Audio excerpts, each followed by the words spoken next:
प्यारे दर्शकों, आज जो मैं आपको कहानी सुनाने जा रही हूँ, ये कहानी बहुत ही शिक्षाप्रद है। इसलिए आपसे विनती करती हूँ कि इस कहानी को अंत तक जरूर सुनिएगा। ये कहानी है दो मेंढकों की, जिसमें एक मेंढक पतला था और दूसरा मोटा। दोनों ही एक जंगल के छोटे से तालाब में साथ रहा करते थे। बचपन के दोस्त थे। दोनों साथ में ही खेलते कूदते बड़े हुए थे। वे दोनों दिन भर तालाब में कूदते, उछलते, गप्पे मारते और मस्ती किया करते थे। उन दोनों को ही तालाब के आसपास के इलाकों की नई नई जगहों में जाकर घूमना अच्छा लगता था।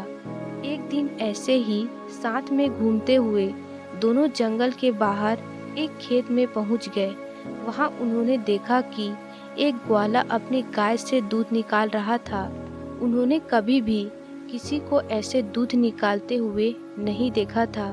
ग्वाले ने दूध निकालकर एक बाल्टी में भरकर रख दिया। वे दोनों उस दूध को देखकर बड़े आश्चर्य में थे, क्योंकि उन्होंने आज से पहले ये कभी नहीं देखा था।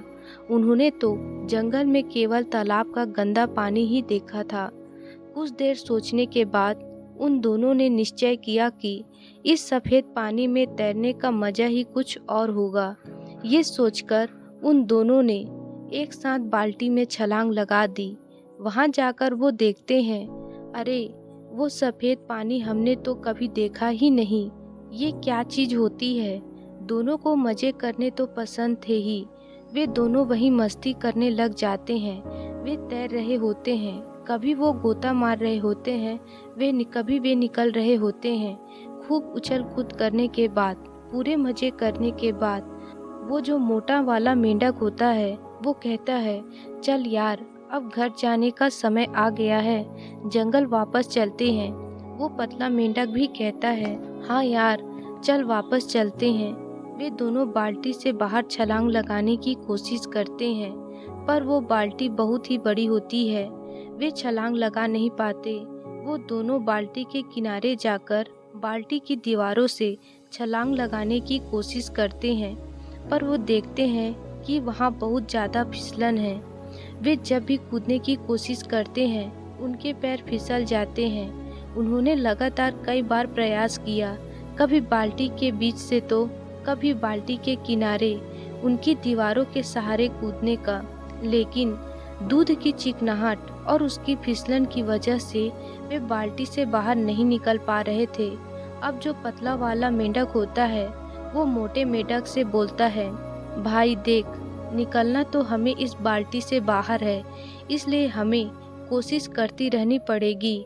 पर हमने बहुत बार कोशिश करके देख ली, इसलिए मुझे लगता है हम खुद तो इस बाल्टी से बाहर नहीं निकल पाएंगे, क्योंकि यहाँ बहुत ज़्यादा फिसलन है। तो हम क्या करते हैं, हम तैरते रहते हैं। अगर हम तैरते रहेंगे तो कोई न कोई आकर हमें बाल्टी से बाहर निकाल ही देगा। मोटा मेंढक उस पतले वाले मेंढक की बात मान लेता है और दोनों तैरते रहते हैं। 1 घंटा, 2 घंटे, 3 घंटे हो गए। वो तैरते रहते हैं, कोई आकर उन्हें बाल्टी से बाहर नहीं निकालता। अब जो मोटा वाला मेंढक होता है वो तैरते तैरते थक जाता है।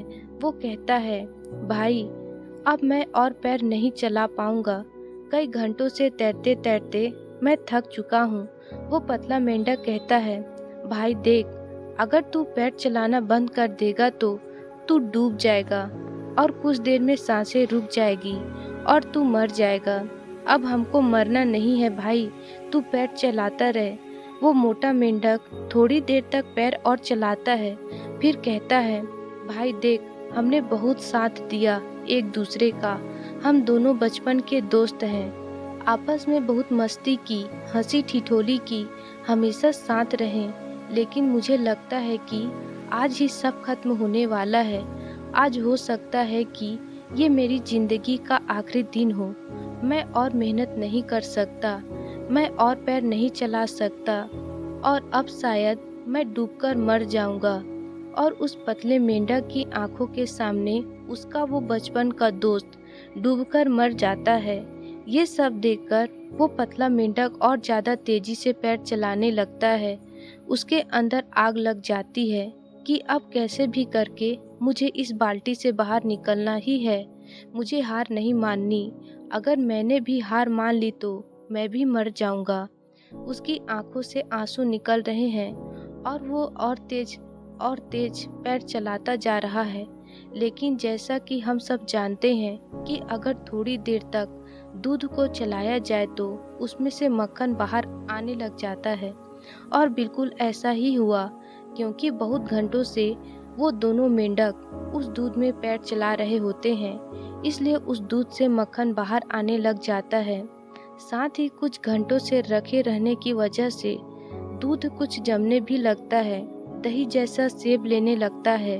दूध के जमने और मक्खन के बाहर आ जाने से मेंढक देखता है कि दूध थोड़ा गाढ़ा सा हो गया है।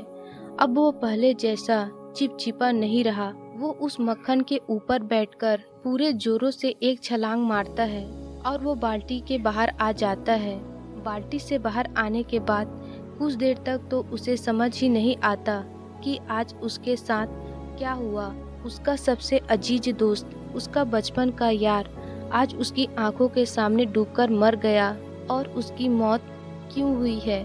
क्योंकि उसने हार मान ली। अगर वो भी थोड़ी देर तक और पैर चलाता रहता, हार ना मानता, तो आज वो भी जिंदा होता, तो आज वो भी बाहर आ जाता। प्यारे दर्शकों, इस कहानी से हमें एक बहुत ही बड़ी सीख मिलती है कि हमें कभी भी किसी भी परिस्थिति में हार नहीं माननी चाहिए। प्यारे दोस्तों, अगर आपको वीडियो अच्छी लगी हो तो चैनल को सब्सक्राइब जरूर कर दीजिएगा।